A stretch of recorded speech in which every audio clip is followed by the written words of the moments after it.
the Network of African National Human Rights Institutions, the National Human Rights Commission of the Gambia, the African Commission on Human and People's Rights, the Office of the High Commissioner for Human Rights and partners hold a press briefing on the 4th National Human Rights Institutions Forum on Business and Human Rights, which is taking place in the Gambia. The theme of the NHRIs Forum is integrating a protect, respect, and remedy approach to business and human rights in Africa as a lever towards the acceleration of human, social, and economic capital development. The forum promotes awareness about the institution's role in promoting human rights, as well as providing support directly to the NHRIs, training opportunities like staff exchanges, and advice in complying with the Paris Principles through regional workshops and specific guidelines. Honorable Commissioner Motford Zakaria Mwandega, chairperson of the Working Group on Economic, Social, and Cultural Rights, African Commission on Human and People's Rights, gives the rationale behind the forum. Now, you will realize that issues that relate to violation of human rights insofar as businesses are quite many, and they happen in various spheres.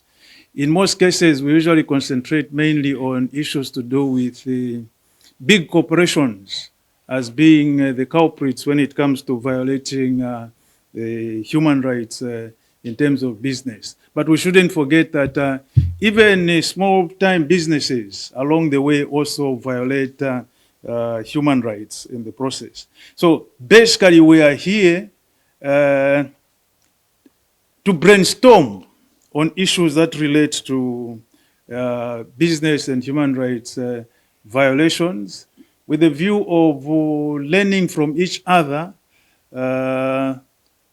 so that we hear from all of us about the best practices, about how we can go about alleviating these human rights violations which take place as a result of the businesses. For instance, he further states that the forum is part of the mechanism to encourage people to lodge complaint on social and economic rights violation to the African Commission on Human and People's Rights. The trouble that we've had in most cases has been that our concentration as people has been that we were only interested in civil and political rights. And we were not looking at it in terms of the fact that you can also seek redress for human rights violations as a result of businesses carrying out their activities. So we are encouraging people to be laying complaints, bring them over to the commission so that at least we see what we can do about those particular complaints. But there is a procedure, and that procedure has to be followed before we as a commission sit and look at the particular complaint. Mr. Gilbert Sebiogo, Executive Director of the Network of African National Human Rights Institutions, highlights the importance of the resolution that would be adopted at the end of the forum. There is no what we call a binding legal framework that regulator, you can say, the businesses across the world. We have soft laws which are not legally binding, like the United Nations Guiding Principles, Business Human Rights, which recommend that states should come up with national action plans just to make sure that in the process of business, they don't violate human rights. But now we are advocating for a legally binding instruments in Africa.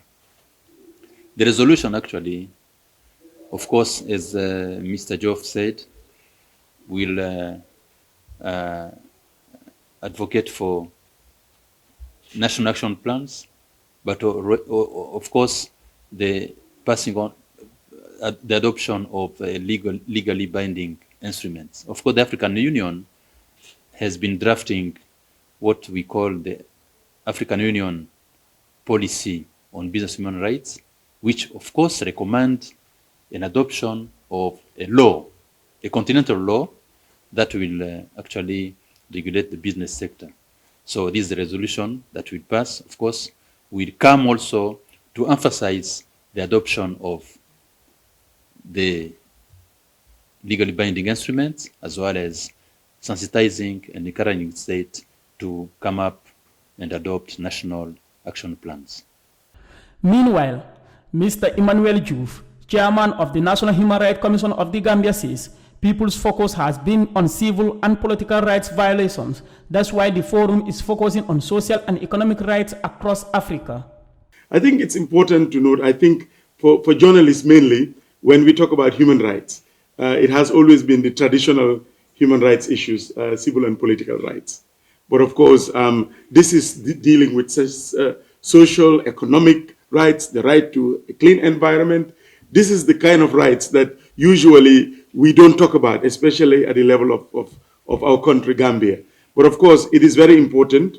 You heard what was said. It's extremely important that business and human rights, issues relating to business and human rights are dealt with. Coming closer to home, as you know now, we have fish meal factories here. We have our oceans, which is overfished.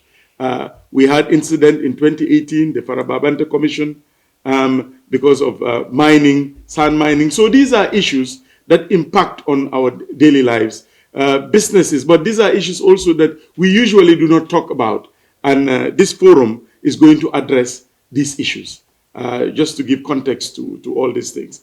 But this is what this forum is going to do. But the ultimate aim is for each of these countries to have a national action plan on business and human rights. But you need to have the process, the dialogue needs to start so that we can have this group of experts to look at these issues.